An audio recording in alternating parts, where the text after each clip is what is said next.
അസ്സലാമു അലൈക്കും വറഹ്മത്തുള്ളാഹി വബറകാതുഹു. സുഖമല്ലേ എല്ലാവർക്കും? ഇൻഷാ അല്ലാഹ് എനിക്കും എൻ്റെ കുടുംബത്തിനും അൽഹംദുലില്ലാഹ് സുഖം തന്നെ. അപ്പോൾ ഇന്ന് ഞാൻ വന്നിട്ടുള്ളത് എനിക്ക് ലൈവിൽ 2-3 ദിവസം മുമ്പേയാണ് കമൻറ്റ് വന്നതെങ്കിലും കൂടിയിട്ട് എനിക്കതിന് മറുപടി വേണ്ടാന്ന് വിചാരിച്ചു. ഞാൻ പിന്നെ എനിക്ക് പറയണം എന്ന് തന്നെ തോന്നുന്നു. ഒരു വീഡിയോസിൽ ചെയ്തിടാം.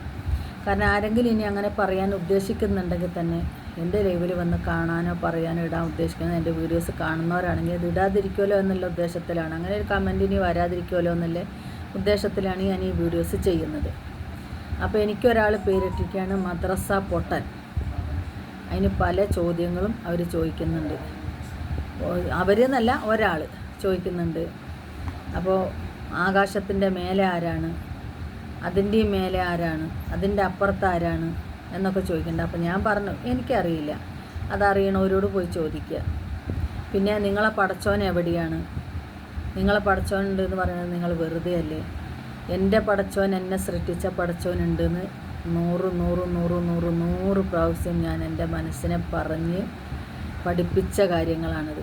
അത് ഞാൻ ഇപ്പോഴെന്നല്ല, ഞാൻ ജനിച്ച് വീണതേ പടച്ചോനേന്ന് പറഞ്ഞിട്ടായിരിക്കാം. കാരണം അന്ന് എൻ്റെ മാതാപിതാക്കൾ അങ്ങനെയായിരിക്കാം എന്നെ വിളിച്ചിട്ടുണ്ടാവുക. പടച്ചോനെ ഇതാ കുട്ടിനെ പിടിച്ചോളിയെന്ന് പറഞ്ഞിട്ട് ഇക്കാരം കൊടുത്തിട്ടുണ്ടാവുക. അപ്പോൾ എനിക്ക് നല്ലൊരു പേര് വിട്ടിട്ടുണ്ട്, ഖദീജ എന്നുള്ള പേര് വിട്ടിട്ടുണ്ട്. അപ്പോൾ ഈ വന്ന ആൾ എനിക്ക് ലാസ്റ്റ് ഇട്ടിട്ട് പോയ പേരെന്താ, ഇത് മദ്രസ പൊട്ടൻ്റെതാണ്, ഇത് മദ്രസ പൊട്ടൻ്റെത് തന്നെയാണ് എന്നാണ് പറഞ്ഞത്. ഈ മദ്രസ പൊട്ടം എന്ന് നിങ്ങൾ വിളിച്ചാലും സുഡാപ്പി എന്ന് നിങ്ങൾ വിളിച്ചാലും നിങ്ങളാരും വന്ന് കുറ്റം പറയാൻ പാടില്ല. നിങ്ങൾ വിശ്വസിക്കുന്നത് ശരിയല്ല, നിങ്ങളെ മതം ശരിയല്ല, നിങ്ങൾ ഇങ്ങനെ ചെയ്യണം, നിങ്ങൾ അങ്ങനെ ചെയ്യണം, ആകാശത്തിൻ്റെ മേലെ ആരാണുള്ളത്, അല്ലെങ്കിൽ ആ ദൈവം ശരിയല്ല, ഈ ദൈവം ശരിയല്ല എന്ന് ഞങ്ങളെ ഈ മുസ്ലിം നാമധാരികളായിട്ടുള്ള ആൾക്കാർ ചിലവർ പറയുന്നുണ്ടെങ്കിലും അതിനെപ്പറ്റി അറിവുള്ള ഒരാളും പറയില്ല എന്നാണ് എൻ്റെ വിശ്വാസം. ഞാൻ അങ്ങനെ വിശ്വസിക്കുകയും ചെയ്യുന്നു. അപ്പോൾ ഇത് ഇന്നും ഇന്നലെയിട്ട വേഷമൊന്നുമല്ല. മദ്രസ പൊട്ടൻ്റെതായിട്ട് ഞാൻ ഇന്നും ഇന്നലെയും ഈ ഭൂമിയിലേക്ക് വന്നതല്ല.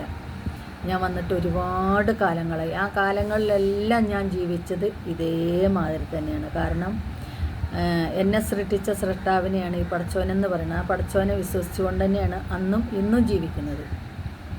പലവരും പലതും പറഞ്ഞോട്ടെ, പക്ഷേ എൻ്റെ അടുത്ത് വന്നിട്ട് ഇങ്ങനത്തെ വർത്തമാനം പറയാൻ നിൽക്കരുത്. ഞാൻ എൻ്റെ ലൈവിലായാലും എൻ്റെ വീഡിയോസ് ആയാലും ജാതി, മതം, വർഗം, പാർട്ടി, രാഷ്ട്രീയം ഇതൊന്നും പറയുന്നില്ല. അപ്പോൾ അതുകൊണ്ട് എൻ്റെ അടുത്ത് വന്നിട്ട് അങ്ങനത്തെ കാര്യങ്ങൾ പറയാൻ നിൽക്കരുത്. പിന്നെ ഞങ്ങൾ മുസ്ലിങ്ങൾ എന്ന് പറഞ്ഞു കഴിഞ്ഞാൽ ഞങ്ങൾക്കൊരു വിശ്വാസമുണ്ട്. ആ വിശ്വാസത്തിൽ കൂടെ ഞങ്ങളങ്ങ് പോയിക്കോട്ടെ, ആരെയും ഉപദ്രവിക്കാൻ വരുന്നില്ലല്ലോ. എത്രയോ ആൾക്കാർ നിങ്ങളെ തിരിച്ച് പറയുന്നുണ്ട്, അവിടെ മരിച്ച് ഇവിടെ മരിച്ച്. ഇപ്പം നാളെ ഒരു മരിപ്പുണ്ടായി, ഇടിവെട്ടിയേറ്റത്, അത് മരിച്ചത് 4 മുസ്ലിങ്ങളല്ലേ എന്ന് ചോദിച്ചു. അതിൻ്റെ മുമ്പേ അപ്പോൾ തന്നെ അതിൻ്റെ മറുപടിയായിട്ട് ഞാനൊരു വീഡിയോ അവനോട് തന്നെ ചോദിച്ചു. വീഡിയോ ചെയ്തത് പിന്നെയാണ്. അവനോട് അപ്പം തന്നെ ഞാൻ ചോദിച്ചു, തൃശ്ശൂർ പൂരത്തിനുള്ള പടക്കശാലയ്ക്ക് തീപൊട്ടി മരിച്ചു 42 മനുഷ്യന്മാർ അതിലുണ്ടായിരുന്നു. ഏതെങ്കിലും ഒരു മുസ്ലിമിൻ്റെ വായിൽ നിന്ന് ഒരു വാക്ക് വന്നിട്ടുണ്ടോ എന്ന് ചോദിച്ചു. അവന് മറുപടി ഉണ്ടായിരുന്നില്ല. പക്ഷെ എന്നാലും വേണ്ടില്ല, വിഷം അങ്ങനെ തുപ്പിക്കൊണ്ടേയിരിക്കും. ഇനിയിപ്പോൾ ഞാൻ മദ്രസ പൊട്ടേണ്ടതായതുകൊണ്ടാണ് നിനക്ക് വിഷമം. നീ വിഷമിക്കേണ്ട, അത് എൻ്റെ കുടുംബം സഹിച്ചോളും, ഞാൻ സഹിച്ചോളും. പിന്നെ വേഷങ്ങളെ പറ്റിയിട്ട് ആരെങ്കിലും നിർബന്ധിച്ചിട്ടാണോ ഈ വേഷം ചെയ്യണമെന്ന് എന്നോട് പലവരും വന്ന് ചോദിക്കാറുണ്ട്. ഒരിക്കലും ആരും നിർബന്ധിച്ചിട്ടില്ല. അത് എൻ്റെ സുരക്ഷിതത്വത്തിന് വേണ്ടിയിട്ട്, ഞാൻ എൻ്റെ മാന്യതയ്ക്ക് വേണ്ടിയിട്ട്, എനിക്ക് വേണ്ടിയിട്ട് ഞാൻ ചെയ്യുന്നതാണ് ഈ റെഡ് ഡ്രസ്സ്. അല്ലാതെ ഇതാരും എന്നോട് ഇങ്ങനെ ചെയ്യുമെന്ന് പറഞ്ഞില്ല. ഞാൻ ഈ ചുറ്റിക്കെട്ടാതെ ഒരു ഷാളൊക്കെ എടുത്ത് ഇങ്ങനെ മടക്കി തോളിലിട്ടിട്ട് അതേമാതിരി തന്നെ അത് കുറച്ച് നേരം കഴിയുമ്പോൾ തലേന്ന് പോകും, അത് വീണ്ടും തലയിലേക്ക് കയറ്റിയിട്ട് വീണ്ടും തലേന്ന് പോകും, വീണ്ടും തലയിലേക്ക് കയറ്റിയിട്ട് ഇങ്ങനെയൊക്കെ ഇരിക്കാൻ എനിക്കറിയാം. പക്ഷേ ഇതാകുമ്പോൾ എനിക്ക് ഒരു റിസ്ക്കും ഇല്ല. എനിക്ക് നല്ല ഒരു ഇതാണ്. ഇതേമാതിരി തന്നെയാണ് ഞാൻ ഇനിയിപ്പോൾ എങ്ങോട്ടേലും ട്രെയിനിൽ യാത്ര ചെയ്യുകയാണെങ്കിലും ബസ് യാത്ര ചെയ്യുകയാണെങ്കിലും ഞാൻ പോകുന്നത് ഇതേമാതിരി തന്നെയാണ്. ഇപ്പോൾ ഇതിൽ ഞാൻ മാക്സ് ഇട്ടിട്ടാണ് ഇരിക്കുന്നത്. പുറത്ത് പോകുമ്പോൾ ഒരു ഫർദയും കൂടി എടുത്തിടും, അത്രമാത്രം മാറ്റം ഉണ്ടാവുള്ളൂ. അപ്പോൾ മദ്രസ പൊട്ടൻ്റെതാണോ എന്നുള്ള ചോദ്യം ചോദിച്ചിട്ട് വരണ്ട.